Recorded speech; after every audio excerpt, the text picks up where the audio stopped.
সরকারি চাকরিতে মুক্তিযোদ্ধা সহ কোটা পদ্ধতি বাতিলের পরিপত্র অবৈধ ঘোষণা করে পূর্ণাঙ্গ রায় প্রকাশ করেছেন হাইকোর্ট। রোববার বিচারপতি কে এম কামরুল কাদের এবং বিচারপতি খিজির হায়াতের হাইকোর্ট বেঞ্চ ২৭ পৃষ্ঠার পূর্ণাঙ্গ রায় প্রকাশ করেন।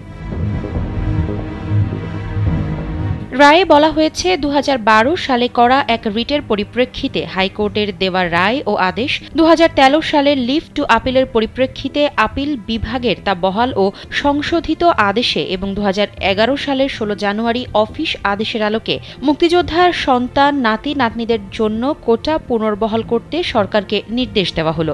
একই সঙ্গে জেলা, নারী, প্রতিবন্ধী ব্যক্তি, উপজাতি, ক্ষুদ্র জাতিগোষ্ঠীর জন্য কোটা সহ যদি অন্যান্য থাকে কোটা বজায় রাখতে নির্দেশ দেওয়া হলো। এ বিষয়ে যত দ্রুত সম্ভব আদেশ পাওয়ার ৩ মাসের মধ্যে পরিপত্র জারি করতে নির্দেশ দেওয়া হলো। রায়ে হাইকোর্ট বলেছেন, প্রয়োজনে উল্লেখিত শ্রেণীর ক্ষেত্রে কোটা পরিবর্তন ও হার কমানো বা বাড়ানোর বিষয়ে এ রায় বিবাদীদের জন্য কোনো বাধা তৈরি করবে না। যে কোনো পাবলিক পরীক্ষায় কোটা পূরণ না হলে সাধারণ মেধা তালিকা থেকে শূন্যপদ পূরণ করায় সরকারের স্বাধীনতা রয়েছে। এর আগে গত ৫ জুন সরকারি চাকরিতে প্রথম ও দ্বিতীয় শ্রেণীর মুক্তিযোদ্ধা কোটা পদ্ধতি বাতিলের সিদ্ধান্ত অবৈধ ঘোষণা করে হাইকোর্ট। এরপর ৯ জুন হাইকোর্টের রায় স্থগিত চেয়ে আবেদন করে রাষ্ট্রপক্ষ। ওই দিন এই আবেদন শুনানির জন্য আপিল বিভাগে পাঠিয়ে দেন চেম্বার আদালত।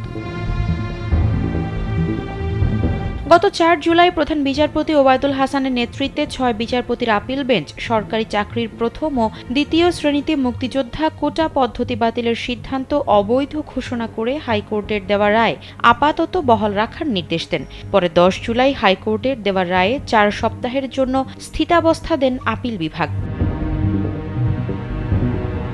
এদিকে কোটা সংস্কারের দাবিতে রাষ্ট্রপতি বরাবর স্মারকলিপি জমা দিয়েছে আন্দোলনরত শিক্ষার্থীদের ১২ সদস্যের প্রতিনিধি দল। প্রতিনিধি দলটি দুপুর ২:৩০টার দিকে বঙ্গভবনে প্রবেশ করে। প্রতিনিধি দলে ঢাকা বিশ্ববিদ্যালয়ের ৯ শিক্ষার্থী ও জগন্নাথ বিশ্ববিদ্যালয় ও ইডেন কলেজের ২ নারী প্রতিনিধি ছিলেন।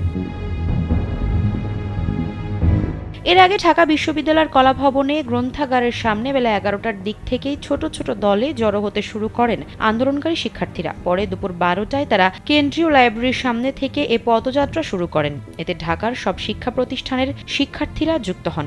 এ সময় মিছিলটি বঙ্গভবনের উদ্দেশ্যে এগিয়ে যেতে থাকলে দুপুর ১টার দিকে শিক্ষা ভবনের সামনে তাদের আটকানোর জন্য ব্যারিকেড দেয় পুলিশ। পরে শিক্ষার্থীরা পুলিশের ব্যারিকেড ভেঙে এগিয়ে যান। এরপর পদযাত্রা নিয়ে শিক্ষা ভবনের এলাকা অতিক্রম করে সচিবালয়ের কাছে পৌঁছালে ভুয়া ভুয়া স্লোগান শুরু করেন শিক্ষার্থীরা। পরে সচিবালয়ের গেট বন্ধ করে দেওয়া হয়।